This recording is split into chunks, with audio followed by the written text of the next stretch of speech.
हकीम असगर अली की होलनाक सरगुज़श्त, कदम कदम पर तजस्सुस और गोना गो वाक़यात। एक ऐसे शख्स की कहानी जिसे बेपनाह पुरइस्रार कुव्वतें हासिल थी।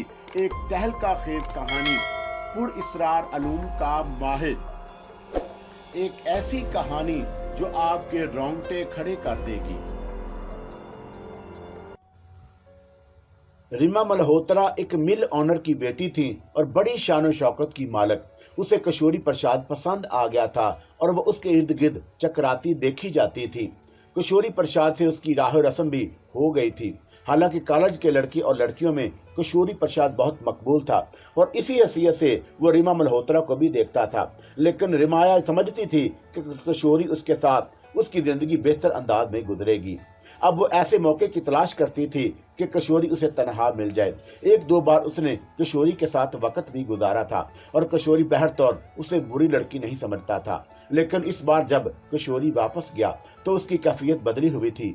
वो जानता था कि कॉलेज की जिंदगी ज्यादा अरसे बरकरार नहीं रख सकेगा। सबसे पहले उसने वो जगह छोड़ दी जहाँ उसका कयाम था। वहाँ के अखराजात बहुत ज्यादा थे। चुनाचा उसे किसी ऐसी जगह की तलाश हुई जहाँ थोड़े से खर्चे में वक्त गुजारा जा सके और ऐसी किसी जगह की तलाश में लग गया। रीमा जो कॉलेज के बाद अमूमन उसके पास आया करती थी और वहां उस पर से मुलाकातें किया करती थी, मामूल के मुताबिक उसके पास पहुंची तो वहां पता चला कि किशोरी मौजूद नहीं। दूसरे दिन कॉलेज में किशोरी से मुलाकात हुई तो उसने किशोरी से इस सिलसिले में सवाल कर डाले। तुम अपने कमरे में नहीं रहते, क्या बात है? हाँ रीमा, मैं वो जगह छोड़ रहा हूँ। क्यों? बस कुछ ऐसे ही हालात हैं, मैं कुछ परेशानी का शिकार हो गया हूँ। कैसी परेशानी? कुछ जाती है रीमा, क्या बताऊं तुम्हें? तुम्हारी जाती परेशानी के बारे में मुझे जानने का कोई हक नहीं रखती। नहीं, ये बात नहीं है। मुंह से निकली बात पराई हो जाती है और रीमा इसके नतीजे बाद औकात अच्छे नहीं होते। देखो किशोरी, मैं तो तुम्हारी दोस्त हूँ और मैं तुम्हारा हर राज रख सकती हूँ, मगर तुम मुझे इसमें बताओ, हो सकता है मैं तुम्हारे किसी काम भी आ जाऊं। रीमा, इस बार जब मैं घर गया तो पिताजी को मेरा कुछ झिंपसा गया था। अरे किस बात पर? बस यूं ही, ऐसे ही घरेलू बातें थी। फिर क्या हुआ? फिर जो कुछ हुआ उसने मेरा मुस्तकबल तारीक कर दिया। रीमा, मैं बहुत कुछ सोचने समझने पर मजबूर हो गया हूँ। क्या क्या बताऊं रीमा, ज़हन अभी कोई फैसला नहीं कर पाया। मैं उलझा हुआ हूँ, मुझे अपने उलझनों में शरीक कर लो किशोरी। हालात ऐसे ही हैं कि तुम परेशान ना हो, ये झगड़ा आर्जी ही रहेगा। नहीं, बात कुछ ज्यादा ही बढ़ गई है और मैंने घर छोड़ दिया। ओह माय गॉड, ये तो बहुत बुरा हुआ। अब क्या होगा? कुछ नहीं रीमा, मैं अपने मुस्तकबल के बारे में फैसले कर रहा हूँ और उन्हीं फैसलों पे अमल दरामद करके जी सकता हूँ। मैंने तय कर लिया है कि मुझे क्या करना चाहिए। मुझे नहीं बताओगे किशोरी? अभी रहने दो रीमा, जो कुछ भी होगा मैं बाद में तुम्हें बता दूंगा। नहीं किशोरी, इन हालात में तुम्हें तनहा नहीं छोड़ने चाहती, रीमा ने कहा और किशोरी तज्जब भरी निगाहों से उसे देखने लगा और फिर वो बोला, एक बात कहूँ रीमा, बुरा तो नहीं मानूंगी? नहीं मानूंगी, कहो। रीमा, मेरी हैसियत खत्म हो चुकी है। मैं अब वो नहीं हूँ जो कभी था और मैं तुम्हारे म्यार के काबिल नहीं हूँ रीमा। मेरी दोस्ती अब तुम्हें नुकसान के अलावा कुछ नहीं दे सकती। रीमा मुस्कुराती निगाहों से किशोरी को देखने लगी और फिर बोली, तुम्हारा क्या ख्याल है किशोरी? मैं तुम्हारी दौलत की वजह से तुम्हारी जानब बड़ी थी। नहीं रीमा, ये मैं बात बिल्कुल नहीं कहूँगा, लेकिन इंसान सही, इंसान का अपना एक म्यार होता है। तुम बहुत बड़े बाप की बेटी हो, तुम्हारे बाप की मिल और फैक्ट्रियाँ हैं और तो हम एक दूसरे के बारे में सोच भी सकते हैं। क्या अब इन हालात में ये भी सोचा जा सकता है कि किशोरी, अगर बुरा ना मानो तो एक बात मैं भी कहूँ? हाँ हाँ बोलो रीमा। तुम्हारे बाप में जो कुछ मुझे मालूम हुआ है, और ये बात मैं अच्छी तरह जानती हूँ कि तुम्हारा बाल कर्जे में ना होगा। तुम जिस खानदान से ताल्लुक रखती हो वो बहुत बड़ा है। तुम्हारे पिताजी आर्जी तौर पर तुमसे नाराज हैं, लेकिन एक वक्त ऐसा जरूर आएगा जब तक हालत में तुम आ जाओगे कि तुम्हारे पिता खुद ही तुम्हें अपने सीने से लगा लेंगे। कम से कम उस वक्त तक तुम ये सोचोगे कि एक रीमा थी जिसने तुम्हारे हर तरह से साथ दिया था। मुझे तुम्हारी दौलत से कोई दिलचस्पी नहीं है, तो मेरे पास बहुत है, लेकिन मुझे तुम अजीज हो। मैं नहीं चाहती कि तुम्हें कोई परेशानी हो। मेरी बात से काम और भी किया जा सकता है, रीमा बोली। ज्यादा से ज्यादा ये होगा ना कि तुम्हारे पिताजी अब कोई रकम नहीं देंगे और मैं खुद इनसे कुछ नहीं लूंगा रीमा। तो फिर पढ़ाई क्यों छोड़ रहे हो? मेरा और तुम्हारा पैसा अलग अलग तो नहीं। ये तुम्हारा क्या ख्याल है कि मैं तुमसे रकम लेकर अपनी पढ़ाई जारी रख सकूंगा? हर्ज तो कोई भी नहीं है अगर तुम पसंद करो। रीमा, मेरे लिए इससे बड़ी गाली और कोई नहीं हो सकती। तुम अगर मेरे खानदानी हालात जानती हो तो तुम्हें ये बात भी मालूम होगी कि मैं देने वालों में से हूँ, लेने वालों में से कभी नहीं रहा। मैं जानती हूँ कि तुम जिद्दी इंसान हो और इसका मुजाहरा मैंने बारहा देखा है, इसलिए ये बात मैंने डरते डरते कही थी। लेकिन सुनो किशोरी, मैं तुम्हारी गैरत को मजरूह नहीं कर सकती। तुम अगर ये बात कबूल नहीं कर सकते तो फिर एक काम तुम कर सकते हो। क्या? मेरे एक दूर के रिश्तेदार हैं किशन लाल जी महाराज, यहीं थोड़े फासले पर रहते हैं। मैं तुम्हें उनसे मिलाई देती हूँ, वो तुम्हारे लिए किसी न किसी मुलाजमत का बंदोबस्त कर देंगे। दरअसल एक बहुत बड़े आदमी के यहाँ खजांची की हैसियत से काम करते हैं। वो बहुत बड़ा घराना नूल शर्मा जी का है। राजा नूल शर्मा जी बहुत बड़े आदमी हैं, बड़े कारोबार हैं।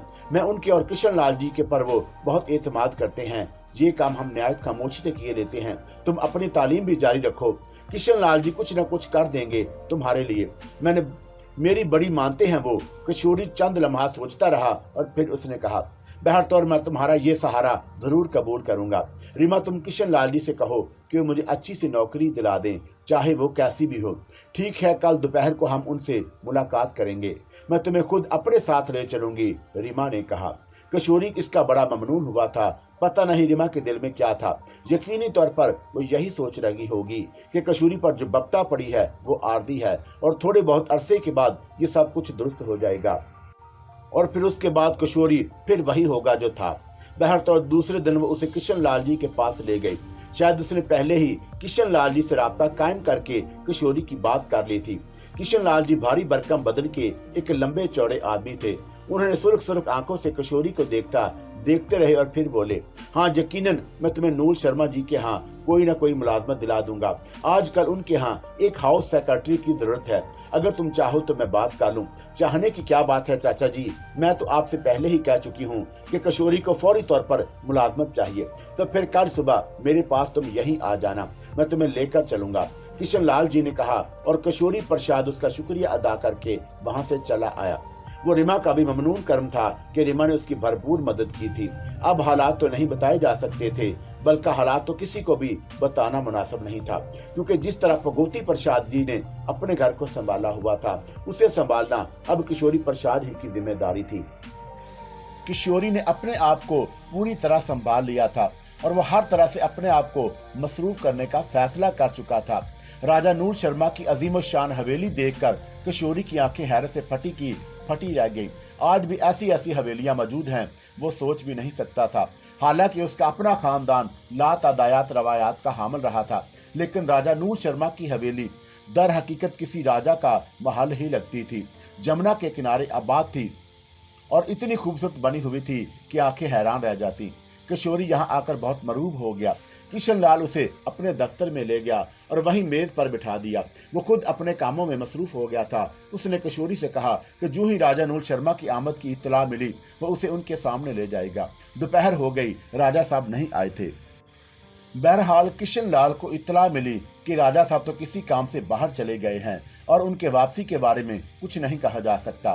किशन लाल थोड़ा सा परेशान होकर गर्दन खुजा रहा था। फिर उसने किशोरी से कहा, तुम चिंता मत करो, मैं तुम्हें रानी पार्वती से मिलाए देता हूँ। रानी जी भी यहाँ के मामलात में अच्छी खासी मालूमात रखती हैं, बल्कि सच मानो तो रानी जी ही हवेली के मुआवन संभालती हैं और तुम्हारा मसला चौका हाउस सेक्रेटरी का है, इसलिए ये काम रानी जी ही को करना है। बहरतौर चलो, मैं इंसान हूँ। किशन लाल किशोरी को लेकर रानी पार्वती जी के पास पहुंच गए। ये रहायशगाह भी काबिले दीद थी और इतनी ही सजी हुई थी और इतने कीमती साजो सामान से लैस थी कि किशोरी एक एक चीज को देखता हुआ आगे बढ़ रहा था। किशन लाल ने शायद इजाजत तलब कर ली थी। थोड़ी ही देर के बाद वो एक बड़े चौबी दरवाजे से अंदर दाखिल हुए। यहाँ एक बहुत बड़ा हाल था जिसे कदीम दौर का ड्राइंग रूम कहा जा सकता था। रानी पार्वती मौजूद थी। बुलंदो बाला कद्दो कामत की मालक, चेहरा खानदानों की दास्तान सुनाता था, इतनी पूर्वकार कि एक बार नजर पड़ जाए तो हटने का नाम ला ले। बड़े बड़े खूबसूरत बाल बहुत छोटी ही शक्ल में बालों तक लटके हुए थे और खूबसूरत सफ़ेद साड़ी से जेवरात में मलबूस वो ऐसे नजर आ रही थी कि किसी संगे तराश ने मुजस्मा तराश कर सामने रख दिया हो। फिर उनके होंठों पर मध्यम सी मुस्कुराहट फैल गई। उन्होंने आहिस्ता से कहा, आइए किशन लाल जी, ये कौन है आपके साथ? इनका नाम किशोरी प्रसाद है। कहिए कैसे आना हुआ? आप तो हमारे पास आते ही हैं जब कोई काम हो आपको। रानी जी की बड़ी पुरकशिश थी। किशोरी लाल की निगाहें झुकी हुई थी और ये बात महसूस नहीं कर पा रहा था कि रानी निगाहों ही निगाहों में उसे देखा था। बस रानी जी क्या बताऊं, मसरूफियातों में रहता हूं, आपके चरण छूने नहीं आ सका। इस लड़के को आपके पास लाया हूं एक जरूरी काम से। कहिए क्या काम है? हाउस सेक्रेटरी की जरूरत थी आपको। शर्मा जी ने हाउस बरा के बारे में बताया था और कहा था कि कोई भरोसे का आदमी हो तो पहुंचाऊं आपके पास। ओहो अच्छा, हाउस सेक्रेटरी की जरूरत शर्मा जी को नहीं बल्कि मुझे थी। घरेलू कामकाज के सिलसिले में मुझे किसी से काम लेना ही होता है और आजकल कोई भी नहीं है मेरे पास। ये कौन है? इनका जरा तारफ कराइए। रानी जी ने शांति से कहा। नाम है इनका किशोरी प्रसाद, पढ़े लिखे आदमी हैं, इस बार नौकरी करेंगे, इसलिए जरा सी दिक्कत तो होगी आपको। ये तो इससे क्या फर्क पड़ता है? हमारे यहाँ ऐसा कौन काम है जो तजर्बे का मोहताज हो। ठीक है किशोरी प्रसाद, आपको किशन लाल जी ने यहाँ पहुँचाया, हमने स्वीकार कर लिया। हमारे और आपके दरमियान खुद बातें हो जाएंगी और फिर किशन लाल जी आपको कुछ तय करना चाहेंगे। अरे नहीं रानी जी, मैं क्या और मेरी बसात क्या, बात ही दोनों ही के दरमियान तय हो जाएगी तो सब कुछ ठीक है। और किशोरी तुम कोई झिझक महसूस मत करना। और मैं रही रानी पार्वती जी बहुत मेहरबान है और देवियों जैसी अहमियत रखती हैं। अव्वल तो तुम्हें खुद ही कोई परेशानी नहीं होगी, लेकिन अगर कुछ हो भी तो तुम बेतकल्फी से इनसे कह देना और तुम्हें इसमें दिक्कत नहीं होगी। जी, किशोरी ने आहिस्ता से कहा और किशन लाल जी उठकर बाहर चले गए। तो फिर हमें इजाजत रानी जी। हाँ जाइए, हमारे हाउस सेक्रेटरी के दरमियान नहीं आना चाहिए। हाँ किशोरी प्रसाद जी महाराज, अब आप मुझे अपनी कथा सुना डालिए। मेरी कहानी कोई खास नहीं है रानी पार्वती जी, यूं समझ लीजिए कि जरूरतमंद हूँ, नौकरी चाहता हूँ। ये तो कोई कहानी ना हुई जी, बस मेरी कहानी इतनी ही है। कौन है, कौन कौन है तुम्हारा? जी मैं समझा नहीं। मेरा मतलब है इस संसार में अकेले हो? नहीं रानी जी, माता पिता हैं, एक भाई है, 2 बहनें हैं और तुम उन सब के कफील हो, यही समझ लीजिए रानी जी। नहीं, मैं यही समझना नहीं चाहती बल्कि सारी हकीकतें जानना चाहती हूँ।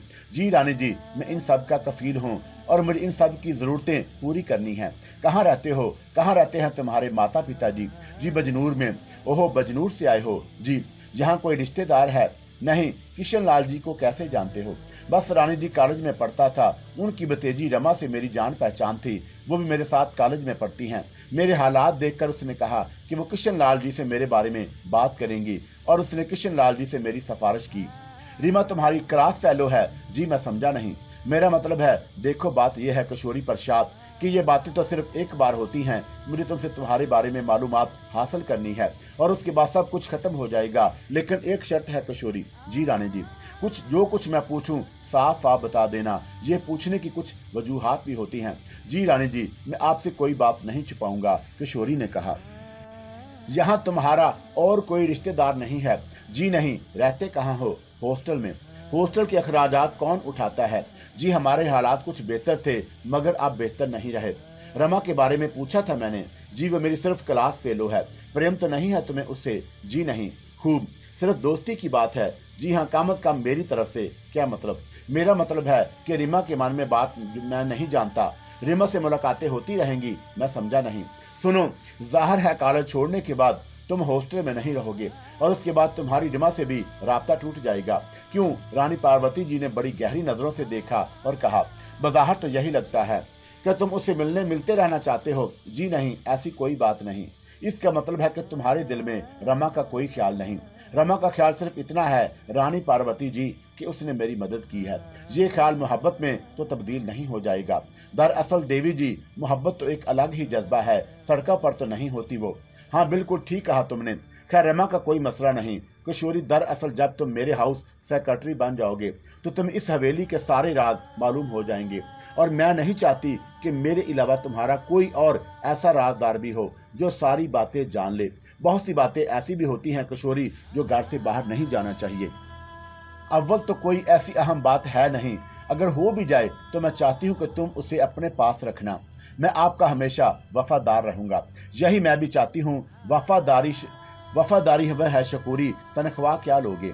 जी मैं ये नहीं सोचा खैर ये समझ लो, इतना मिल जाएगा तुम्हें कि तुम्हारे मामले में तुम्हें कोई तकलीफ ना होगी। बाजार तुम्हें दिखाने के लिए कुछ होगी, लेकिन असल में जो कुछ मैं तुम्हें दूंगी वो बहुत ज्यादा होगा। हमारे पास दौलत की कमी नहीं है, तुम अपनी हर जरूरत मुझसे खुलकर बयान कर सकते हो और तुम्हारी हर जरूरत पूरी करना मेरा फर्ज होगा। लेकिन एक बात जो मैंने कही वो यही होगी कि तुम्हें हमारा वफादार रहना होगा। वक्त इसका फैसला कर देगा रानी जी, मैंने उनसे यकीन से कहा। मुझे यकीन है तुम्हारी पेशानी बताती है कि तुम सच्चे इंसान हो और जो कुछ कहोगे वही करके भी दिखाओगे। जी रानी जी, मैं यही कोशिश करूंगा। अच्छा फिर ठीक है, क्या फैसला किया तुमने? इसका फैसला भी रानी जी ही कर देंगी। यहाँ इसी हवेली में तुम्हारे लिए एक रहन भी मुंतखब कर दी जाएगी, वहां रहोगे तुम। जी, ये नहीं पूछा तुमने कि तुम्हें क्या करना होगा। पूछना चाहती हूँ कुमारी जी। कुमारी नहीं, रानी, सिर्फ रानी। जी जी, माफी चाहता हूँ। हाँ, दरअसल ये अल्फाज सुनकर मुझे कुछ अजीब सा लगता है। खैर छोड़ो इन बातों को, अभी तुम इनसे तो तुम्हारा कोई काम ये होगा किशोरी प्रसाद कि तुम मेरे लिए काम करोगे, मेरे मामलात की देखभाल करोगे और इस तरह देखभाल करोगे कि यहाँ के नौकरों पर निगाह रखोगे। सेक्रेटरी की हैसियत से तुम्हें इस घर की एक एक बात का ख्याल रखना होगा। तमाम लोग तुमसे रजू करेंगे और तुम उनके लिए अहकामात जारी करोगे। ये बहुत बड़ा रुतबा है, लेकिन मैं तुम्हें ही देना चाहती हूँ। बहुत बहुत शुक्रिया। अरे हाँ, एक बात तो मैं पूछना ही भूल गई तुमसे। जी फरमाइए। शादी तो नहीं हुई अभी तुम्हारी? जी नहीं। और कोई निस्बत वगैरह तय हुई? जी नहीं। किसी से प्रेम है? किसी लड़की से नहीं, मैंने कहा और पार्वती जी हंस पड़ी। ठीक है, बस इतना ही काफी है। तो फिर आज से तुम हमारे हाउस सेक्रेटरी हो, उसने कहा और फिर एक तरफ लगी हुई घंटी बजाकर किसी को बुलाया। एक खादमा अंदर दाखिल हो गई। रूपा, इन्हें ऊपर की मंजिल का 6 नंबर का कमरा दे दो और इनसे पूछो कि इनकी जरूरियात क्या है। रूपा जो कि एक नौजवान लड़की थी, उसकी उम्र 27-28 साल के करीब होगी, शोको शंग थी और अच्छी कबूल सूरत लड़की थी। मुस्कुराकर उसकी जानब देखने लगी और उसके बाद उसने किशोरी से बाहर चलने के लिए कहा। वो रानी पार्वती जी का शुक्रिया अदा करके बाहर निकल आया। ये तो बहुत ही अच्छा हुआ था, रानी पार्वती जी ने जो कुछ कहा था अगर वो हो जाए तो वाकई मेरे घर की इज्जत बढ़ सकती है। किशोरी ने दिल ही दिल में सोचा और उसके बाद रूपा के साथ ऊपरी मंजिल पर पहुंच गया। रूपा उसे एक सजे सजाए कमरे में लाई जो बहुत खूबसूरत था, जहां से जमुना की अकबी हिस्से का नजारा हो सकता था और अंदर का साजो सामान भी बहुत खूबसूरत था। रूपा ने आंखें मटकाते हुए उससे कहा, बड़ी खूबसूरत जगह है महाराज, क्या नाम है आपका? किशोरी, अरे ये तो औरतों वाला नाम हुआ, तुम्हें इससे गर्द नहीं रखनी चाहिए रूपा। हाँ हाँ ठीक है, हमें भला क्यों गर्द होगी? लेकिन किशोरी जी महाराज, जरा संभल कर रहना। जवान आदमी हो, सुंदर भी हो और जवानी सुंदर हो तो फिर मक्खियां आ ही जाती हैं बिन बनाती हुई। तुम्हें ये बातें नहीं करनी चाहिए रूपा। अरे क्यों ना करें, बूढ़ी हूं क्या मैं? अच्छी नहीं लगती तुम्हें? लो, ये तो हम पूछने वाले थे कि तुमसे यहाँ किसी शय की जरूरत है तुम्हें? नहीं, खाने वगैरह का क्या होगा, सब मिल जाया करेगा, हम जो चाहें तुम्हारे खाने के लिए। रूपा ने कहा और किशोरी परेशान निगाहों से उसे देखने लगा और फिर उसने कहा, अब तुम जाओ रूपा, मुझे यहाँ से अपने कमरे की देखभाल करने दो।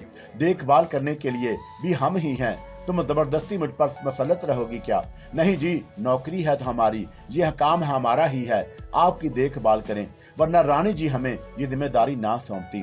अगर मुझे कोई काम हुआ तो तुम्हें मैं आवाज दे लूंगा। कहाँ रहती हो? रहते तो तुम बहुत दूर हैं, पर तुम्हारे करीब रहने को मन चाहता है, रूपा ने अजीब से अंदाज में कहा और किशोरी परेशानी से गर्दन हिलाने लगा।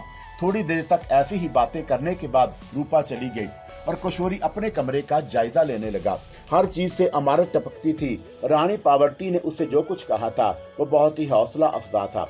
उसका मकसद है कि उसकी मुश्किलात तो हल हो जाएंगी, बस जरा सही तरीका कार इख्तियार करना होगा। बेपनाह दौलतमंद लोग थे और शायद दौलत की उनकी निगाह में कोई वक़्त नहीं थी। राजा नूर शर्मा जी किस किस्म के आदमी हैं, इसका भी अंदाजा लगाना होगा। जैसे रानी पार्वती ने जिस एतमाद से उसे मुलाजम रख लिया था, उससे यह एहसास होता था कि उनका भी हवेली के मामलात में बड़ा अमल दखल है। किशोरी ने तय किया था कि वह उन लोगों को कभी किसी शिकायत का मौका नहीं देगा और अपनी जिम्मेदारियां पूरी खुश असलूबी से निभाएगा। मुलाजमत के लिए कोई बहुत तरीकाकार इख्तियार नहीं किया जा सकता था। पूरा खानदान ही कभी ऐसे हालात का शिकार नहीं हुआ था कि खानदान के किसी फर्द ने कोई नौकरी की हो। छोटे भाई कांति प्रसाद के लिए कसूरी के दिल में बड़ा प्यार था। दोनों बहनें सुधा और सुषमा की शादी वो धूमधाम से करना चाहता था। हालात ने एक नया रुख इख्तियार कर लिया। ये दूसरी बात थी, वरना इससे पहले तो कभी उसके बारे में सोचा भी नहीं गया था। लेकिन हालात ही बस रास्ते मुंतखब करते हैं। अब वक्त ने उन पर बख्ता डाली थी तो बहरत और उसके साथ साथ ही सफ़र करना था, और किया भी क्या जा सकता था। दूसरे दिन सुबह को रानी पार्वती का पैगाम उससे मिला और वो उनकी खिदमत में हाजिर हो गया। रानी साहिबा का चेहरा इस वक्त बिल्कुल मुख्तलिफ नजर आ रहा था। उन्होंने कहा, कशोरी, आओ जरा हवेली का एक चक्कर लगाएं, सारी चीजें देख लो। अब तुम आ गए हो तो अपनी तमाम जिम्मेदारियां मैं तुम्हारे सुपुर्द कर देना चाहती हूँ। कशोरी दस्ते बदस्ता हो गया और रानी पार्वती उसे लेकर हवेली के मुख्तलिफ गोशों में चक्कर लगाने लगी। उसने हवेली के फर्नीचर, आराइश और दूसरी चीज़ों के बारे में कशोरी से गुफ्तगू की, मशवरे लिए, मेहमान खाना दिखाया, दफ्तर दिखाए जहाँ घर के लिए काम हुआ करते थे।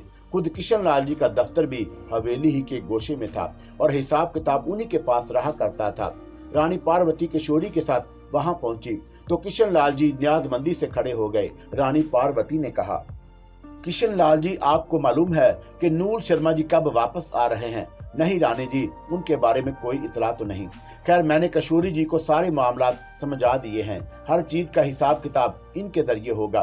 कहीं इन्हें कोई दिक्कत पेश आई तो आप इनकी मदद कर दीजिएगा। बहुत बेहतर रानी जी, मैं उन्हें आपके पास छोड़े जा रही हूँ। जो कुछ इन्हें समझाना था मैंने समझा दिया, अब आपने इनसे बात कर लें। रानी पार्वती पूर्वकार अंदाज में चलती हुई वहां से निकल गई और किशन लाल जी किशोरी को देखकर मुस्कुराने लगे और फिर बोले, बहुत कम लोगों की किस्मत में इस तरह यावरी होती है। रानी जी ने तुम पर बहुत ज्यादा इत्मीनान का इजहार किया है कशोरी, पता नहीं क्यों। हालांकि वह तुम्हें पहले से नहीं जानती, लेकिन उनके अल्फाज बताते हैं कि तुम्हारे सिलसिले में वो काफी नर्म हैं।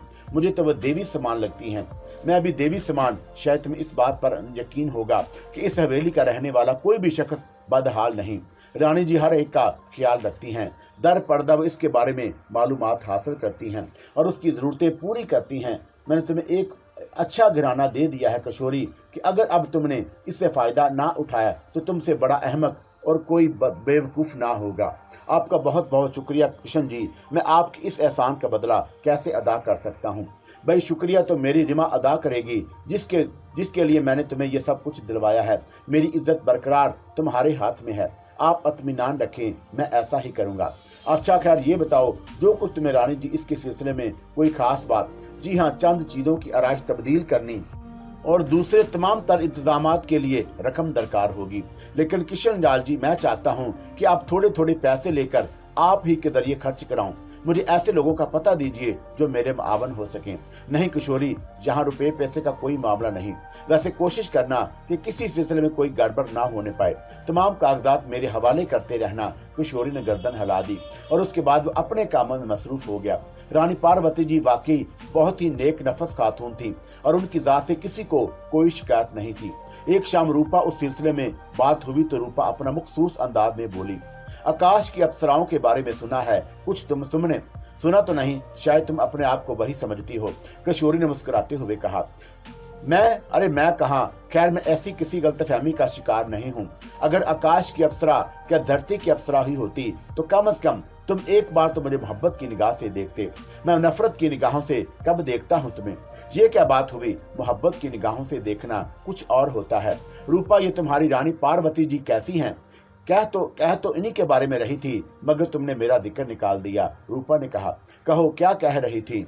रानी जी सचमुच देवी समान हैं। क्या मजाल जो कभी किसी के साथ कोई सख्ती की हो, हर एक के साथ नरमी और मोहब्बत का सलूक करती हैं। वाकई इसमें कोई शक नहीं। तुम्हारे बारे में मुझे खास तौर से हदायत दी थी कि तुम्हें कोई तकलीफ ना हो। कोई तकलीफ हुई तुम्हें नहीं? तुम्हारा भी बेहद शुक्रिया रूपा। ऐसे शुक्रिया काम नहीं चलेगा। प्रेम भरी निगाहों से देखो हमें। कुछ तो लोगों की बात बने। किशोरी परेशान निगाहों से उसे देखने लगा और फिर बोला, मेरे पास जो कुछ है तुम उसे तलब कर सकती हो रूपा। तो हमने भी हमारे पास जो कुछ है उसे कब मना किया है आपको?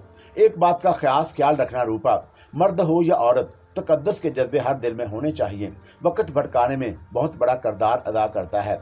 एक लम्हे की जज्बाती लफ्ज़श हमेशा हमेशा के लिए रुला देती है। तुम मेरी बहुत अच्छी दोस्त बन सकती हो, लेकिन हमारी दोस्ती एक मर्द और औरत की दोस्ती नहीं होनी चाहिए, बल्कि हम दो दोस्तों की मानद हमेशा रहेंगे। किशोरी का ख्याल था कि रूपा इसका मकसद समझकर कुछ बददिल हो जाएगी, लेकिन वो कहका लगाकर हंस पड़ी थी। तो हमने तुम्हें मर्द कब समझा है किशोरी जी? सहेली तो समझते हैं आप अपनी तुम्हें। सचमुच रूपा, अगर तुम्हारे दिल में हमारे लिए यही जज्बा पैदा हो जाए तो मुझे बड़ी आसानी होगी। देखो किशोरी जी, हम भी बुरे नहीं हैं, बस हंसी मजाक की आदत है हमारी, ऐसे ही मजाक कर लेते हैं। हमारी बात का कभी बुरा मत मानना। और हम तुम्हें एक बात बता दें, ज़रूर बताओ। रानी जी भी हमसे यही कहा था कि हम तुम्हें रिझाने की कोशिश करें, ऐसा करें जिसे तुम ये समझो कि तुम्हारे लिए औरत बनना चाहते हैं। ये थोड़ी सी जिम्मेदारी थी हमारी। तो फिर तुमने रानी जी से क्या कहा? हमने यही कहा कि तुम निरे बुद्धू हो, माफ़ करना किशोरी जी। नहीं नहीं, इसमें माफ़ी मांगने की क्या ज़रूरत नहीं। तुम्हारा बेहद शुक्रिया, तुमने मुझे बचा लिया। अब हम उन्हें यही बता दें कि तुमने हमसे क्या कहा है। इसके लिए रूपा, मैं तुम्हारा अलग से शुक्रिया अदा करूँगा, किशोरी ने कहा। अलग से? रूपा चौंक कर बोली और किशोरी हंस पड़ा। अब वो रूपा की शख्सियत को अच्छी तरह समझ गया था और उसकी निगाहों में रूपा का वकार बढ़ गया था। हकीम असगर अली की जुबान में ये दास्तान सुन रहा था और मेरी आंखें हैरत से खुली हुई थी। मुदाखलत की गुंजाइश नहीं थी और फिर कहानी इतनी दिलचस्प थी कि मैं इसमें गुम हो गया था। मगर हकीम साहब मेरा चेहरा देखकर खुद ही मुस्कुराए थे। किशोरी ने अंदर नहीं झांका था, लेकिन जो कोई भी अंदर मौजूद था उसने किशोरी को वहां से गुजरते हुए देख लिया था। किशोरी दरवाजे पर ठटका और फिर अंदर दाखिल हो गया। अंदर ही उसे एक बारीक भरकम शख्सियत नजर आई, जिसे देखकर किशोरी ने अंदाजा लगाया कि हो सकता है ये राजा नूल शर्मा हो। वैसे भी उसने ये बात नहीं मालूम की थी कि राजा नूल शर्मा का कमरा कौन सा है। दिल ही दिल में उसने यही सोचा कि जिस कमरे में रानी पार्वती जी रहती हैं, राजा जी भी उसी कमरे में रहते होंगे। लेकिन इस कमरे में राजा नूल शर्मा तनहा थे। तुम्हारा नाम किशोरी है? उन्होंने सवाल किया। जी महाराज। मुझे जानते हो मैं कौन हूँ? नहीं महाराज, मैं नूल शर्मा हूँ। किशोरी ने दोनों हाथ जोड़ दिए थे। फिर वो आहिस्ता से बोला, माफ़ कीजिएगा, आप तो हमारे मालिक हैं। मैंने पहले आपको नहीं देखा था। कोई बात नहीं, लेकिन बड़ा अनोखा लफ्ज़ इस्तेमाल किया तुमने। पढ़े लिखे आदमी हो, क्या संसार में इंसान का मालिक हो सकता है? नहीं जनाब, लेकिन यही कहा जाता है। सुना है बड़ा सिक्का जमा लिया है तुमने इस घर पर। जी मैं समझा नहीं। किशोरी ने नूल शर्मा को देखा तो उस नूल शर्मा की आंखों में एक आग सी रोशन नजर आई। उसके खदो खाल भी कुछ अजीब से हो रहे थे। इतने नासमझ नहीं मालूम होते मिस्टर किशोरी। बहरतौर ज़मीर एक चीज़ होती है और इंसान को हमेशा अपने ज़मीर से राब्ता रखना चाहिए। किशोरी जी की समझ में नहीं आ रहा था कि नूल शर्मा उससे क्या कहना चाहता है। चंद लम्हात के बाद नूल शर्मा ने लहजा तब्दील किया। हो सकता है कि तुम मेरी बातें ना समझ पा रहे हो। तुम्हारा ताल्लुक कहाँ से है? जी मैं बजनूर का रहने वाला हूँ। ओहो अच्छा, कुछ लोगों से मेरी भी वहाँ मुलाकात है। बजनूर के कौन से ख़ानदान से तुम्हारा ताल्लुक है? जी बस यूं ही एक मामूली से ख़ानदान का आदमी हूँ। बजनूर में एक बदरी प्रसाद जी रहा करते थे। बहुत पुरानी बात है। मेरे पिता की उनसे दोस्ती थी। उसके बाद उनका इंतकाल हो गया और उनके बेटे भगोती प्रसाद वहाँ का कारोबार करने लगे।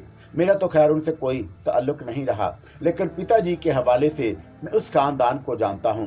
किशोरी बुरी तरह चौंक पड़ा, लेकिन उसने इस बात का इजहार करना मुनासिब नहीं समझा कि वह भगोती प्रसाद का बेटा है। नूल शर्मा ने कहा, जानते हो उस खानदान को? जी महाराज। खैर कहने का मकसद सिर्फ ये था किशोरी कि अभी वो इतना ही कह पाए थे कि दरवाजे पर एक साया सा नजर आया और उनकी निगाहें उसकी जानब उठ गईं। उनका अंदाज फौरन ही बदल गया। आने वाली रानी पार्वती के अलावा और कोई नहीं थी। रानी पार्वती ने उन दोनों को मशकूक सी निगाहों से देखा और फिर आहिस्ता से बोले, किशोरी तुम यहाँ क्या कर रहे हो? जी वो रानी जी इधर से गुजर रहा था कि राजा साहब ने आवाज़ दे ली। बात हो चुकी तुम लोगों की? हाँ भाई, पूछ रहा था तुम्हारे नए हाउस सेक्रेटरी से कैसी गुजर रही है यहाँ इसकी। तुम्हें कभी घर की कभी फिक्र रही है जो इनकी बातों में दखल दो? मारे फिरते रहते हो और उसके बाद जब घर आते हो तो ऐसी बातें करते हो कि गुस्सा आता है। जाओ किशोरी तुम जाओ और अपने काम से काम रखो। फजूल बातों में दखल देने की जरूरत नहीं। अरे भाई किशोरी, तुम्हारी रानी जी तो हमेशा हमारे साथ यही सलूक करती हैं। जाओ भाई, तुमसे 2 मिनट बातें भी ना करने दी उन्होंने। अभी तो दाखिल हुआ था। मैं इससे पूछ रहा था कि कहाँ का रहने वाला है। पूछ लिया, रानी ने कहा। हाँ भाई, पूछ लिया। जाओ भाई, किशोरी तुमसे मुलाकात हमारी तकदीर में नहीं है, राजा साहब ने कहा। किशोरी बाहर निकल आया। अंदर रानी पार्वती और राजा नूर शर्मा के दरमियान क्या गुफ्तगू हुई, इसके बारे में किशोरी को कुछ नहीं मालूम हुआ, लेकिन उसने इतना अंदाजा जरूर लगा लिया कि रानी पार्वती राजा नूर शर्मा पर हावी है और उन पर कड़ी निगाह रखती है। बहरतौर मामलात इसकी समझ के लिए नहीं थे। जहाँ जैसी जिंदगी गुजर रही थी वो इंतहाई बेहतरीन थी और उसे अपना मुस्तकबल महफूज रखना था। चुनाचा वो खामोशी से अपने कामों में मसरूफ हो गया। अलबत्ता उसी रात रूपा फिर इठलाती हुई उसके कमरे में आ गई। अब रूपा किशोरी को इतनी बुरी नहीं लगती थी, क्योंकि वो उसकी फितरत को समझ चुका था और उसके बारे में बुरे ख्यालात नहीं रखता था। आओ रूपा, क्या ख्याल खाक आई, तुम्हारे पास आकर क्या मिलता है हमें? रूपा ने बेतकल्फी से कहा। क्या हासिल करना चाहती हो? हाय राम, जो कुछ सुन में है वो तो कह भी नहीं सकते, कहने से फायदा भी क्या? पत्थर के सामने गड़गड़ाने से भला क्या मिलता है? पत्थर तो भगवान भी होता है रूपा। हाँ, मगर हम उस पत्थर की बात कर रहे हैं जो ना पत्थर है ना भगवान, यानी किशोरी महाराज आप। भाई, तुमने मुझसे मांगा ही कहाँ है कभी? डरते हैं ठुकरा दिए गए तो क्या होगा? अब ये शरारत की बातें ही करती रहोगी या कोई काम की बात करोगी? काम की बातें ही तो हैं सारी। ये सारी बात है कि उन्हें काम की ना माना जाए तो तुम मुझे परेशान करके रख देती हो रूपा। हाँ, बाद लोगों की तकदीर ऐसी ही होती है कि बाद दूसरे उन्हें सिर्फ परेशान करते रहें। हाँ, मुझे मालूम है। एक बात समझ में नहीं आई रूपा, क्या राजा साहब और रानी साहबा के दरमियान कैसे ताल्लुकात हैं? किशोरी के इस सवाल पर रूटा एकदम संजीदा हो गई। उसने अनजान बनते हुए कहा, मैं समझी नहीं, तल्लुकात से तुम्हारी क्या मुराद है? जैसे तल्लुकात पति और पत्नी के दरमियान होते हैं। क्या रानी जी राजा साहब से नाराज हैं? कुछ भी ये बातें ना हमारी समझने की हैं और ना हमने कभी इन पर गौर किया। तुम भी गौर ना करो इन पर, रूपा ने कहा। ताहम तुम कोई खास बात जरूर जानती हो रूपा। देखो किशोरी, अगर घरों की कोई खास बात कानों तक पहुंच भी जाती है तो उसे जुबान पर आने से रोकना हमेशा ही फायदेमंद रहता है। मेरी इस बात का खास तौर से ख्याल रखना। बहुत ज्यादा समझदार बनने की कोशिश कर रही हो, मैंने तो ऐसे ही सवाल कर लिया था। इसके अलावा कोई भी सवाल तुम करोगे मैं तुम्हें इसका जवाब दूंगी, मगर ये सवाल मुझसे इसके बारे में ना करना, रूपा ने कहा और फिर जल्दी से बोली, अच्छा चलती हूँ। और इसके साथ ही वह छत से कमरे से बाहर निकल गई। किशोरी परेशान निगाहों से दरवाजे को देखता रहा। वैसे ये अंदाजा मैंने बखूबी लगा लिया था कि इस हवेली के कुछ मामलात बेहद पुरअसरार हैं। दूसरे दिन रानी पार्वती जी से मुलाकात हुई तो वह बहुत शगुफ्ता नजर आ रही थी। उसने हल्के कासनी रंग का हसीन लिबास पहना हुआ था। बालों को भी खास अंदाज में बांधा गया था। किशोरी पर नजर पड़ी तो मुस्कुराकर उसके करीब बुलाया। किशोरी बाअदब उनके सामने पहुंच गया। किशोरी, मैं कैसे लग रही हूँ? रानी साहबा ने मुस्कुराते हुए उससे सवाल किया। रानी जी, मेरी इतनी जुर्रत नहीं कि निगाह भरकर आपको देखूं। देखो, मैं तुम्हें इसकी इजाजत देती हूँ। रानी साहबा का लहजा अजीब सा था। किशोरी ने झटकती हुई निगाह से उनके सरापे पर डाली और उसका दिल अंदर से कुछ अजीब कैफियत का शिकार हो गया। रानी साहबा इतनी पुरकशिश नजर आ रही थी कि उसकी दिल की धड़कनों में इजाफा हो गया। रानी का कहका बुलंद हुआ और उन्होंने कहा, किसी की पजीराई का इससे अच्छा तरीकेकार कोई नहीं हो सकता किशोरी कि जिसका इजहार तुमने किया है। तुम बहुत आर्टिस्ट नौजवान हो। किशोरी के मुंह से कोई आवाज ना निकल सकी। रानी साहबा ने कहा, बस कुछ एहतराम, कुछ अदब पास रहना चाहिए, लेकिन दिल बाद वालों में भरी इस सुबह को देखकर बहुत से धागे तोड़ देना चाहता है और मेरा ख्याल है इसमें कोई हर्ज नहीं। तुम इस घर के एक जिम्मेदार इंसान हो, लेकिन मैंने तुम्हें दोस्तों में जगह दी है। मैं इसके लिए शुक्रिया के अल्फाज नहीं पाता रानी साहबा। बिलाशुबा मैंने हमेशा यही महसूस किया है कि आपने मुझे कभी मुलाजम नहीं समझा और मेरी हर मुश्किल में मेरा साथ दिया है। भाई, हमारे इस बाग में हर किस्म के फूल और दरख्त हैं, लेकिन जूही के फूलों की काफी कमी महसूस करती हूँ। मेरा ख्याल है कि एक जगह मुंतखब करके तुम ही जूही के पौधे लगवाओ। उनकी तादाद बहुत ज्यादा होनी चाहिए और एक ऐसी तरतीब से लगे कि वो उसका हिस्से पर निगाह पड़े तो बस जूही नजर आ जाए। मैं फौरन ही इस काम का आगाज किए देता हूँ। माली से मुलाकात करके फौरी तौर पर ही इसका बंदोबस्त कर लिया जाएगा। वैसे रानी साहबा का वो जनूबी हिस्सा बारहा मेरे हिस्सों में खटकता रहा, जो इस हवेली की शान को बदनुमा करता है। वहां कुछ होता भी नहीं है। दो सूरतें हैं, या तो उस अहम हिस्से को मुनहदम करा दें और वहां जूही का बाग लगा दें, या फिर उसकी बैरूनी आराइश दुरुस्त कर ली जाए और उसे खूबसूरत बना दिया जाए। किशोरी ने कहा, और रानी साहबा का मुस्कुराता हुआ चेहरा एकदम सुस्त हो गया। वो चंद लम्हात के लिए अजीब सी कैफियत का शिकार हुई और किशोरी ने इस बात का बखूबी महसूस किया कि वो कुछ परेशान सा हो गया है। रानी चंद लम्हात में खामोश रही और फिर उसने आहिस्ती से कहा, किशोरी, इस हिस्से से मेरी कुछ तलख यादें वाबस्ता हैं और यूं समझ लो मुझे इससे नफरत है कि इसकी ये बदनुमाई मेरी नफरत का इजहार करती है। मैंने दिल में फैसला कर लिया था कि इस हिस्से को कभी आबाद ना होने दूंगी। किशोरी हैरान रह गया, लेकिन ये जुर्रत उसने नहीं की थी कि वो रानी साहबा को इसके बारे में मजीद तफसीलात पूछता। रानी ने खुद ही चंद लम्हात खामोश रहने के बाद कहा, तुमने पूछा नहीं मुझसे किशोरी कि मुझे हवेली के इस हिस्से से नफरत क्यों है। मैं अपने अंदर इसकी जुर्रत नहीं पाता रानी साहबा। बेशक मेरा शुमार आपके उन चहेतों में होता है जिन पर आपने अनायत की बारिश कर रखी है, लेकिन आपका एहतराम, आपकी शख्सियत और अपनी हैसियत को याद रखना भी मेरी इन जिम्मेदारियों का एक हिस्सा है। चुनाचा मैं ये जुर्रत कैसे कर सकता हूँ। तुम बहुत अच्छे इंसान हो किशोरी, और मुझे ऐसे लोग बहुत पसंद हैं जो तजस्सुस में नहीं रहते बल्कि अपने काम से दिलचस्पी रखते हैं, और तुमने यही साबित किया है हमेशा। लेकिन बाद औकात किसी को सब कुछ बता देने को जी चाहता है। बादलों भरी सुबह, दोपहर और शाम में मेरे अंदर कुछ अजीब सी कैफियत पैदा कर देती हैं, और इस वक्त मेरा जी चाहता है कि मुझ पर कोई बंधन ना हो, मेरी कोई हैसियत ना हो, मेरी कोई शख्सियत ना हो।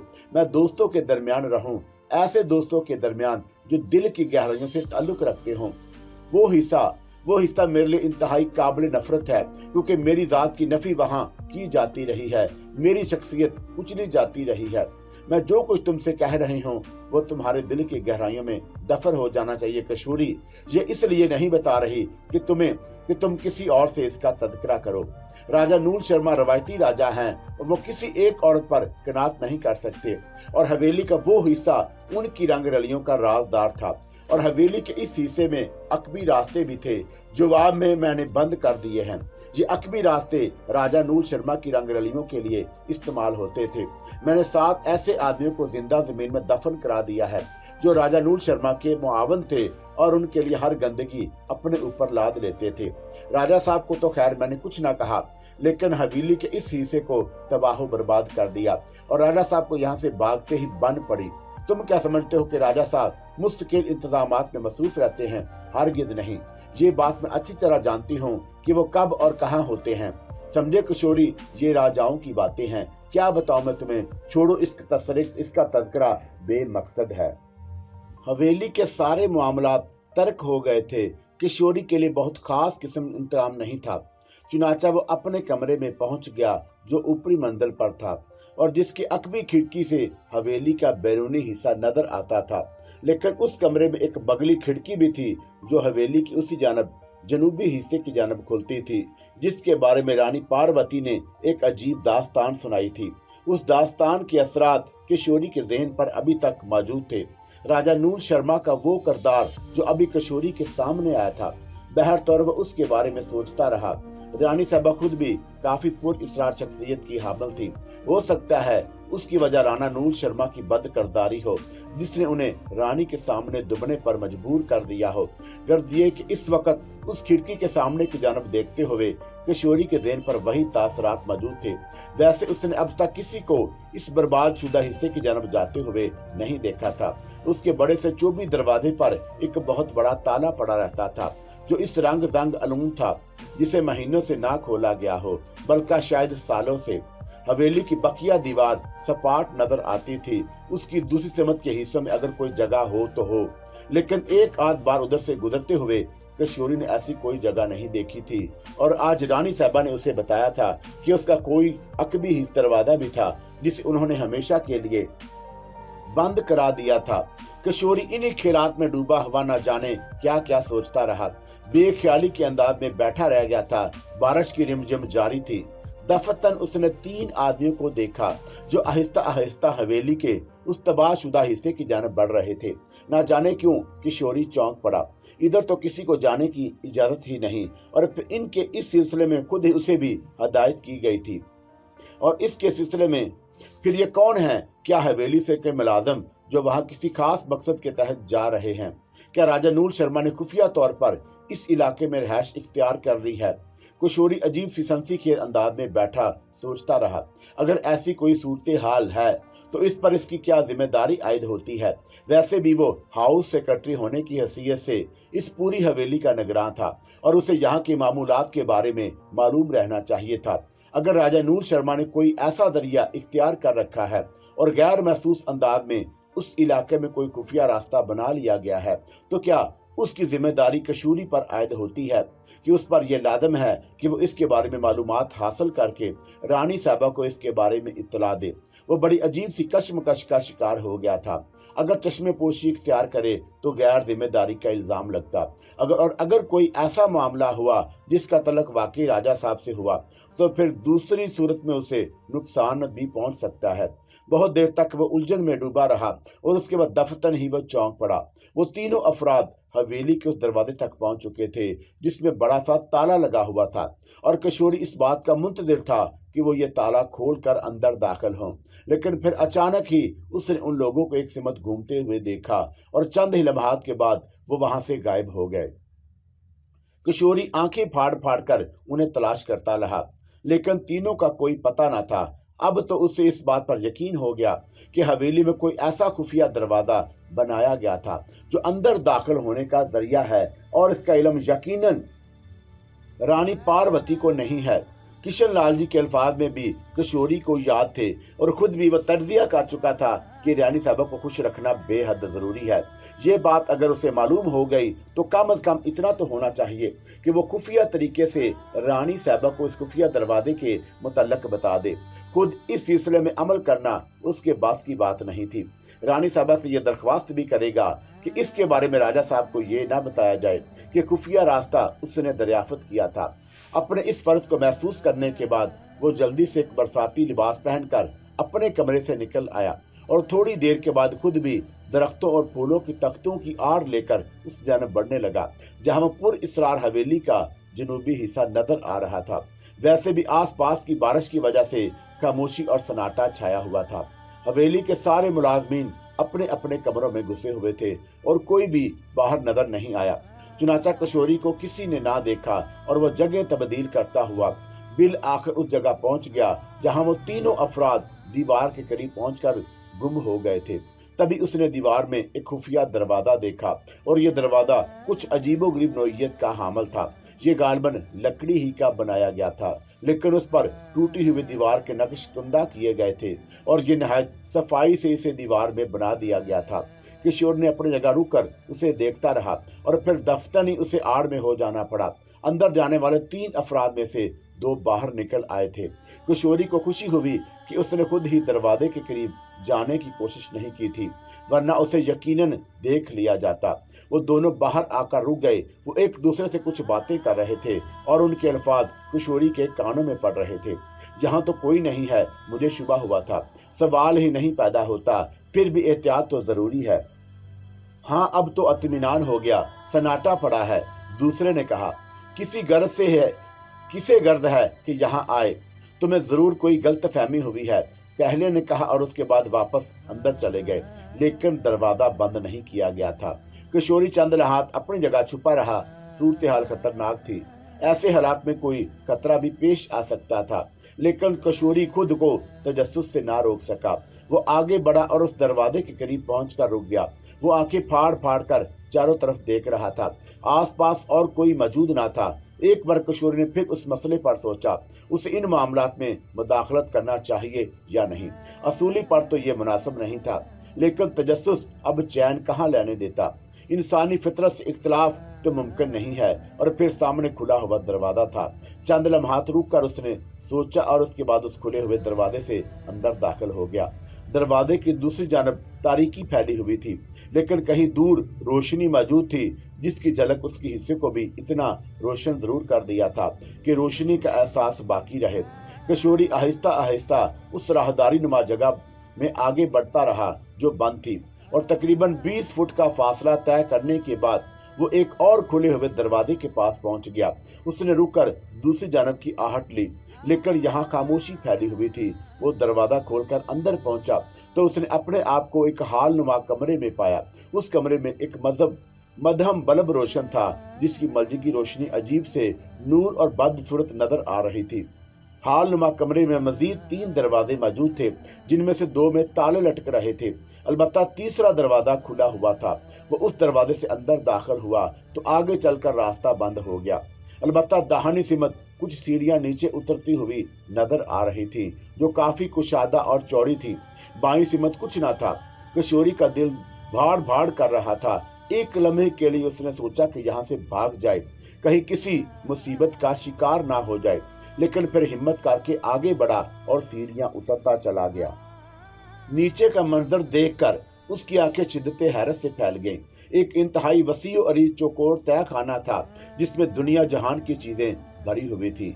इंतहाई साफ व शिफाफ और कीमती फर्नीचर से आरास्ता, लेकिन तय खाने की बगली दीवार के पास उसने जो कुछ देखा उसे देखकर किशोरी के होशो हवास गुम हो गए। उस दीवार में सलाखों वाला दरवाजा बना हुआ था जिसके एक हिस्से में मोटा सा ताला पड़ा हुआ था, और सलाखों का दरवाजे की दूसरी जानब एक कद आवर स्याह रंग का रीछ नजर आ रहा था जो जमीन पर बैठा जुबान निकाले हाँप रहा था। तय खाने में इतनी रोशनी थी कि हर चीज साफ देखी जा सकती थी, लेकिन रीछ की कैफियत देखकर किशोरी के असाब शकीशीदा हो गए। वो जख्मी नजर आता था और उसके काले जिस्म पर खून के धब्बे महसूस हो रहे थे। किशोरी आगे बढ़कर सलाखदार दरवाजों के पास पहुंच गया तो रीछ ने अपनी छोटी छोटी आंखों से उसे देखा और उसके बाद उसकी हलक से गुराहटें निकलने लगी। वह सख्त नडाल मालूम होता था और काफी वहशतज़दा नजर आ रहा था। उसने किशोरी को देखकर चंद लम्हात गुराने पर इत्तफा की और उसके बाद अचानक ही खौफनाक आवाज में दौड़ता हुआ किशोरी की जानब लपका और सलाखों से टकराकर एक बार फिर जमीन पर गिर पड़ा। उसके सीने और बाजू पर खून के गहरे गहरे धब्बे पड़े हुए थे और उनसे खून रस रहा था, जिससे यह अजहार होता था कि रीछ को अभी थोड़ी देर पहले जख्मी किया गया है। रीछ के इस तरह गुर्राकर दौड़ने से किशोरी घबराकर कई कदम पीछे हट गया। अगर दरमियान में सलाखदार दरवाजा ना होता तो खूनख्वार रीछ किशोरी के जिस्म के चीथड़े उड़ा देता। वो जमीन पर गिरने के बाद फिर उठा और फिर गिर पड़ा। गालबन उसमें खड़े होने की सिक्कत नहीं थी। किशोरी अभी दहशत भरी निगाहों से रीछ को देख ही रहा था कि दफतन उसे अपने पीछे आहट सुनाई दी और वह दहशतज़दा होकर पलटा।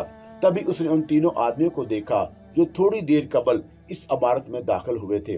वो खूनख्वार निगाहों से किशोरी को देख रहे थे और उनकी आंखों में कीना तोड़ी की झलक थी। किशोरी का जिस्म कांपने लगा। वो कभी पलटकर रीछ को देखता और कभी उन तीनों को। दफतन ही तीनों ने आगे बढ़कर किशोरी को बुरी तरह दबोच लिया। किशोरी की हलक से डरी डरी सी आवाजें निकलने लगी, लेकिन वो उनसे कुछ भी ना कह सका। तीनों ने उसे अच्छी तरह जकड़ लिया था और उसके बाद वो उसे सवालिया नजरों से देखने लगे। तब उनमें से एक ने कहा, ले चलो इसे रानी साहबा के सामने पेश कर दो। पहले लम्हे वो किशोरी को धकेलते हुए आगे बढ़ने लगे, लेकिन किशोरी के कानों ने जो कुछ सुना था उसे उस पर यकीन नहीं आ रहा था। रानी साहबा का यहाँ क्या तज़किरा है। उसने सोचा कि वो उसे तय खाने से घसीटते हुए सामने बने हुए एक वसत तक ले चले और फिर उन तीन में से एक ने दरवाजा खोलकर अंदर दाखिल कर दिया और खुद भी उसके पीछे पीछे अंदर पहुंच गया। यहाँ तेज रोशनी फैली हुई थी। सामने ही एक पुरसकून ख्वाबगाह नजर आ रही थी जिस पर कालीन बिछा हुआ था। एक गोशे में बहुत ही आला किस्म की मसहरी पड़ी हुई थी। कुछ दूसरी चीजें भी थी, लेकिन मसहरी पर रानी पार्वती को देखकर किशोरी की आंखें झपक गईं। रानी पार्वती इस वक्त अजीब कैफियत में थी। बाल बिखरे हुए थे, चेहरा पसीने में डूबा हुआ था और बदन के लिबास को देखकर उसकी आंखें उस पर ना ठहर पा रही थी। लिबास बुरी तरह तार तार था, चीथड़े झूल रहे थे। रानी पार्वती के बदन पर और वो मुसहरी पर बैठी नढाल नजर आ रही थी। कुछ और करीब पहुंचा तो उसने रानी पार्वती के जिस्म के कुछ हिस्सों पर खून के निशानात देखे। एक लम्हे में उसने ये अंदाजा लगा लिया कि ये निशानात खरूंचों के हैं। गालबन रानी पार्वती को उसी रीछ ने भंबोड़ा था। लेकिन ये सब कुछ क्या है? किशोरी की समझ में कुछ नहीं आया। रानी पार्वती ने निगाहें उठाकर उसे देखा, देखती रही। तब उनमें से एक शख्स ने कहा, ये चोरी छुपे अंदर आया है, तुम जाओ। रानी पार्वती ने उनसे कहा और वो तीनों चौंक कर रानी को देखने लगे। जाओ तुम जाओ। रानी पार्वती गुर्राई और वो तीनों उसी तरह पलटकर वापस भागे, जैसे अब एक ही लम्हे की ताखीर भी उनकी मौत का सबब बन सकती है। रानी पार्वती गहरी गहरी सांसें लेती रही और फिर उसने इंतहाई खुरदरे और सख्त लहजे में पूछा, तुम यहाँ क्यों आ मरे? चंद लम्हात तक को किशोरी के मुंह से आवाज भी ना निकल सकी। फिर उसने आहिस्ता से कहा, शायद मुझसे गलती हो गई रानी साहबा। क्यों गलती हो गई? मैं पूछ रही हूँ, तुम यहाँ कैसे आ गए? जी, वो मैं अपने कमरे में बैठा हुआ था, आपने मुझे इस इबारत के बारे में कुछ बताया था। वो मेरे जहन में गर्दिश कर रहा था कि मैंने इन अफराद को इस इमारत में दाखिल होते हुए देखा। मैंने दिल में ये सोचा कि रानी जी को हो सकता है महाराज नूर शर्मा जी खुफिया तौर पर यहाँ आ गए हों और मैं सिर्फ आपकी वफादारी में यह मालूमात हासिल करने के लिए इस तरफ आ गया था कि देखूं तो सही राजा साहब यहाँ क्या कर रहे हैं। और उन्होंने आपसे फिर झूठ बोलकर आपको बेवकूफ बनाया है। जब मैं इस दीवार के करीब पहुंचा जिसमें एक अजनबी दरवाजा खुला हुआ था तो मुझे इस बात का यकीन हो गया कि आपने अकबी दरवाजे तो बंद कर दिए हैं, लेकिन राजा साहब ने नहायत चालाकी से एक नया दरवाजा खुलवा लिया है और उसे अंदर आते जाते हैं। मैं रानी साहबा सिर्फ आपकी वफादारी निभाने के लिए यहाँ तक पहुंचा था। हालांकि मेरा दिल इस सिलसिले में परेशान था और मैं सोच रहा था कि कहीं मेरी इस हद तक इन मामलात में मुदाखलत आपके लिए नागवार ना हो। रानी पार्वती अजीब सी निगाहों से किशोरी को देखती रही, फिर उसके होंठों पर मुस्कुराहट फैल गई। तुमने जो कुछ किया मैं उसकी वजह समझ रही हूँ किशोरी। राजा नूर शर्मा की तो अब ये जुर्रत नहीं हो सकती कि वो इस इमारत में दाखिल हो। मैंने उसके लिए बड़े माकूल बंदोबस्त कर दिए हैं, लेकिन मैं छोड़ो इन बातों को। देखो मेरा बदन जख्मों से चूर है, क्या तुम मेरे इन जख्मों पर मरहम नहीं लगाओगे? रानी साहबा, ये क्या हो गया? मत पूछो ये क्या हुआ, कोई सवालात मत करो मुझसे, बस जो कुछ मैं कहूँ वही करते जाओ। मेरे इन जख्मों पर मरहम लगाओ। देखो वह सामने अलमारी का दरवाजा खोलो, उसमें मरहम के कुछ डब्बे रखे हैं, निकाल कर ले आओ।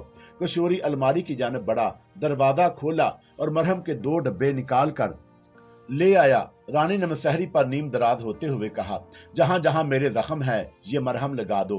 किशोरी के हाथ लर्ज गए, लेकिन रानी साहबा का हुक्म था, उसे करने का सवाल ना करने का सवाल ही नहीं पैदा होता था। लिबास इसी तरह तार तार था कि बेलबासी का मजर था, लेकिन किशोरी को यह काम अंजाम देना ही पड़ा। रानी खामोशी से उसका चेहरा देख रही थी। किशोरी ने एक बात खास तौर पर महसूस की, कुछ जख्म ताजा हैं और कुछ ऐसे हैं जैसे बहुत पहले लगे हों, उन पर खरंड बन चुके थे। रानी के जिस्म पर इन जख्मों की तादाद काफी थी। उनमें से कोई भी जख्म गहरा या खतरनाक नहीं था, लेकिन बहरतौर उसके खूबसूरत जिस्म की जिल्द पर यह जख्म बड़े बदनुमा मालूम हो रहे थे। रानी खामोशी से उसका अमल देखती रही। किशोरी के चेहरे पर अजीबोगरीब तासरात थे। थोड़ी देर के बाद वो इस काम से फारग हो गया और रानी गहरी गहरी सांसें लेने लगी। बैठ जाओ, तुम बहुत अच्छे इंसान हो किशोरी, बहुत अच्छे, और आज गैर मुतवक्का तौर पर तुम इस सूरत हाल से भी वाकिफ हो गए हो। मेरी रात को हमेशा राज रखना, कभी अपनी जुबान तक ना आने देना। मैं किशोरी सर से पांव तक जख्म ही जख्म हूँ और तुम्हें मेरे बहुत से जख्मों पर मरहम रखना होगा। मैंने तुम पर भरोसा कर लिया है। किशोरी ने कोई जवाब नहीं दिया। रानी बड़ी बेतकल्फी से मुसहरी पर नीम दराज थी। उसे गालबन इस बात का कतई एहसास नहीं था कि ये इसकी बेलबासी किशोरी के सामने है। काफी देर तक वो इसी तरह लेटी रही। फिर उसने आहिस्ता से कहा, अब किशोरी तुम जाओ, इसी खामोशी से यहाँ से निकल जाओ और अपने कमरे में जाकर आराम करो। लेकिन बार बार तुम्हें यह हदायत करते हुए मुझे खुद भी कुछ अजीब सा महसूस हो रहा है कि इस वाक़े को तुम कतई तौर पर जहन से निकाल दोगे, कुछ नहीं सोचोगे इसके बारे में। जी, किशोरी ने आहिस्ता से कहा और फिर वो लड़ते कदमों से वापस पलट पड़ा। उन तीनों आदमियों का अब कोई पता नहीं था। वो रास्ता तलाश करता हुआ टूटे से दरवाजे से बाहर निकल आया, लेकिन अपनी रिहायशगाह की जानब जाते हुए उसके कदम मन के भर हो रहे थे। दिमाग चकरा रहा था। जख्मी रीछ, जख्मी रानी, वो तीनों अफराद जिन्हें उसने उससे पहले इस हवेली में कभी नहीं देखा था, और यह सारा मंदिर रानी के जख्म, मरहम और उसकी बेलबासी किशोरी की कनपटियों में खून ठोकरे मारने लगा। रानी वो इससे ज्यादा कुछ नहीं सोचना चाहता था। बहरहाल इस कैफियत में न जाने वो किस तरह अपने कमरे तक पहुंचा और मुसहरी पर गिर पड़ा। उसका जहन साएं साएं कर रहा था। बात कुछ समझ में आई तो कोई बात भी बनती। आखिर वहां एक खौनख्वार रीछ की मौजूदगी क्या मायने रखती थी। और फिर रीछ की कैफियत अजीबो गरीब थी। रानी भी जख्मी थी और रीछ भी जख्मी। क्या उन दोनों बातों का एक दूसरे से कोई वास्ता था? और ये बात तो खुद ब खुद सोची जा सकती थी कि वास्ता तो यकीनी तौर पर था, लेकिन क्या? वक्त गुजरता रहा। नींद आंखों से कोसों दूर थी। फिर वो किसी आहट पर चौंका और सहमी हुई निगाहों से दरवाजे की जानब देखने लगा। दरवाजा खुला और रूपा अंदर दाखिल हो गई। कशूरी हैरान रह गया। इस वक्त यहाँ रूपा का क्या काम? उसे जागते देखकर रूपा के होंठों पर मुस्कुराहट फैल गई। वो बहुत खुशो खरम नजर आ रही थी। तुम भी जाग गए? उसने अजीब से अंदाज में पूछा। तुम इस वक्त यहाँ कैसे आई रूपा? क्यों इस वक्त आने में क्या हो गया? रूपा ने हस्बे मामूल शरारत से आंखें नचाते हुए कहा। मेरा मतलब है इतनी रात को। रात? रूपा हंस पड़ी। ख्वाब देख रहे हो महाराज? रात कहाँ है, अब बाहर तो रोशनी निकल आई है। ये दूसरी बात है कि बादल गहरे छाए हुए हैं और आसमान पर सूरज नहीं निकला। सुबह हो गई, किशोर ने मुतहैराना लहजे में कहा और रूपा का कहका बुलंद हो गया। किशोरी महाराज की बातें पता ही नहीं चल सका कि सुबह हो गई। क्या रात भर जागते रहे हो? क्यों कोई याद आता रहा है? तुम किस काम से अंदर आई हो? तुम्हारे कमरे की सफाई सुथराई करने, रूपा ने कहा। तो अपना काम करो। हाय राम, अपना ही काम कर रहे हैं। तुम्हारा कौन सा काम करना पड़ता है हमें? तुम हमें इसका मौका ही कब देते हो? रूपा ने हस्बे मामूल शरारत से कहा। लेकिन कशोरी के इस प्रकार शरारत पर भी मुस्कुरा न सका। उसका जहन अभी तक उलझन में गिरा हुआ था कि यह सब क्या है। रूपा बार बार मुस्कुराती नजरों से उसे देखती रही। कई बार कशोरी का दिल चाहा कि रूपा से हवेली के शीशे के बारे में बात करे, लेकिन रानी पार्वती का हुक्म याद था और वह अपने लिए कोई खतरा मोल नहीं लेना चाहता था, इसलिए खामोशी इख्तियार किए रहा। जाएं महाराज? रूपा ने पूछा और वो चौंक पड़ा। अभी तक सो रहे हो? जाग जाओ, रूपा ने मस्ती के अंदाज में कहा और फिर खुद ही बोली। हाय राम, ये बादल तो जान ही ले लेंगे किसी रोज, और हमारे किशोर जी महाराज के बस सोए जा रहे हैं, सोए जा रहे हैं। मैं जाग रहा हूँ रूपा। खाक जाग रहे हो? जिस दिन से तुम्हें देखा सोते हुए ही देखा है। तू पगली है, मैं क्या करूं? किशोर ने मुंह बनाते हुए कहा। रूपा मुस्कुराती हुई बाहर निकल गई। किशोरी के तरह तरह के ख्यालात आते रहे। फिर वो बस्तर छोड़कर भी उसे अपने फराइद याद आ गए। जरूरियात से फारिग होकर वह बाहर निकल आया। हल्की बूंदें पड़ रही थी। मुलाजमीन कामों में मसरूफ थे। किशोरी भी अपने कामों में मसरूफ हो गया। किशोरी महाराज, रानी जी बुला रही हैं। किसी ने इतला दी और किशोरी का दिल धड़क उठा। बहरहाल जिस तरह रानी साहबा के कमरे में चल पड़ा। रानी साहबा खूबसूरत लिबास में मलबूस बैठी हुई थी। रानी ने सोचा भी नहीं जा सकता था कि उनके जिस्म पर कोई क्या कर रहे थे किशोरी। बस रानी साहबा कामों में मसरूफ था। बैठ जाओ। शुक्रिया। और वह बैठ गया। रात की बातें भूल तो ना गए होगे, याद तो हैं, लेकिन आप भरोसा करें, मुंह तक नहीं कभी नहीं आएंगी। मुझे भरोसा है। बाहर बारिश हो रही है। जी। तुम्हें बारिश कैसी लगती है? बारिश किसे अच्छी नहीं लगती रानी जी? मुझे अच्छी नहीं लगती। बूंद बूंद मेरे अंग अंग को जलाती है। जहर की बूंदों की मारत मेरे सीने में उतरती है। ये पानी मुझे जलाता है किशोरी। इसकी वजह रानी जी? हाँ किशोरी, इसकी वजह है। इसकी वजह मैं सावन जली हूँ। मैं सावन की आग में जली हूँ। छोड़ो, कहाँ की बातें शुरू हो गई। किशोरी, एक सवाल पूछूं? पूछिए रानी जी। तुम कंवारे हो? जी। वो चौंक पड़ा। कंवारे हो तुम? हाँ, मेरी शादी नहीं हुई। मन लगाया है किसी से जीवन में? नहीं रानी जी, सच बोल रहे हो? हाँ, किशोर ने मजबूत लहजे में कहा। रानी उसे अजीब सी नजरों से देखती रही और फिर बोली। अगर सच बोल रहे हो किशोरी, तो यूं समझ लो कि तुम एक शानदार मुस्तकबल के मालिक बन सकते हो। मैं समझा नहीं रानी जी। तुम्हें इज्जत दौलत जिंदगी के ऐशो आराम पसंद हैं। वो किसे पसंद नहीं होते? हाँ, मुझे पसंद है। मैं सोने के पिंजरे की कैदी हूँ किशोरी। मुझे ये सब अच्छा नहीं लगता।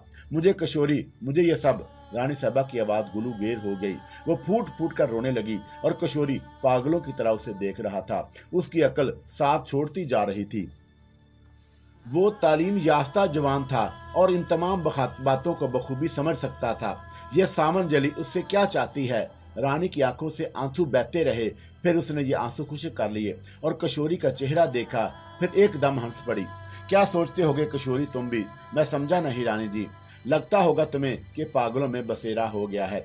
आखिर तुमने अपने मन में भी तो कुछ सोचा होगा इन सारी बातों के बारे में। हाँ रानी जी, इसमें कोई शक नहीं कि यह सब कुछ मेरे लिए अजीब है, मगर मैं एक बात जानता हूँ। क्या? वो ये कि आपसे नमक हलाली का वादा किया है, नमक हलाली करता रहूंगा। जरूरी नहीं है कि मालकों की हर बात समझ में आ जाए। तुम एक एक लम्हा मेरे दिल में अपने लिए घर बनाते जा रहे हो कसूरी। मैंने अभी तुमसे कहा था कि एक खूबसूरत मुस्तकबल तुम्हारा मुंतजिर है।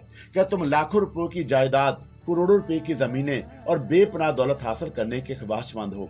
ये ख्वाब तो मेरी उम्र का हर नौजवान देखता है रानी जी, लेकिन मैं जानता हूँ कि इन ख्वाबों की ताबीर मुश्किल होती है। सच कहा तुमने, इन ख्वाबों की ताबीर मुश्किल होती है, लेकिन बाद औकात किसी को अलादीन का चिराग भी तो मिल जाता है। वो भी एक कहानी, एक ख्वाब है। नहीं, इस दुनिया में सारे के सारे ऐसे इंसान नहीं रहते। किसी न किसी को तो उसके मन की आरज़ू मिल ही जाती है। रानी जी, मैं इन तमाम चीज़ों के हसूल से गुरेज नहीं करूंगा अगर इनका हसूल मेरे लिए आसान हुआ। नहीं किशोरी, संसार में कोई काम आसान नहीं होता। उसके लिए इंसान को अपना तन मन धन सब कुछ कुर्बान पड़ता है, बड़ी मेहनत होती है। और अगर तुम ये सब कुछ हासिल करना चाहते हो तो तुम्हें भी मेहनत करना होगी। जी रानी जी, किशोरी ने आहिस्ता से कहा। सोच समझ लो, मैं तुम्हें वो रास्ते दिखा सकूंगी जो तुम्हें दौलत की तरफ ले जाएंगे, लेकिन उन पर चलने का फैसला तुम्हें करना है। रानी जी, मैं बहर तौर इस बात का ख्वाहिशमंद जरूर हूँ। इसके लिए मुझे ना सोचने की जरूरत है ना समझने की। बस इतना पता चल जाए कि ये सब कुछ मुझे कैसे हासिल होगा। रानी पार्वती उसे सर्द निगाहों से घूरती रही और फिर उसने कहा, ठीक है, पता चल जाएगा तुम्हें, अब तुम जाओ। किशोरी खामोशी से अपनी जगह से उठ गया। जब वो दरवाजे तक पहुंचा तो पार्वती ने उसे फिर आवाज दी। सुनो। किशोरी रुक गया तो पार्वती ने फिर कहा, मेरे करीब आओ।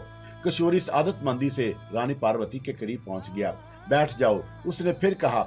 इशारा अपने करीब ही किया गया था। किशोरी मौदबाना अंदाज में बैठ गया। तुमने मेरे जख्मों पर मरहम लगाया था? जी, वो चौंक कर बोला। तुमने मेरे जख्मों पर मरहम लगाया था? जी रानी जी। क्या ख्याल उभरा था तुम्हारे जहन में उस वक्त? मैं समझा नहीं रानी जी। मैं किसी भी बात को समझाती नहीं, सिर्फ जवाब चाहती हूँ उसका। किशोरी एक लम्हा सोचता रहा, फिर उसने आहिस्ता से कहा, मुझे हैरत हुई थी रानी जी। किस बात पर? यही कि ये जख्म कैसे लग गए। इसके अलावा? बस इसके अलावा और कुछ नहीं। मेरे फटे हुए लिबास को देखा तुमने? जी रानी जी। और खून उगलते जख्मों को? जी, उन्हें भी देखा था। और हूँ। रानी खामोश हो गई और फिर उसने एक गहरी सांस लेकर कहा,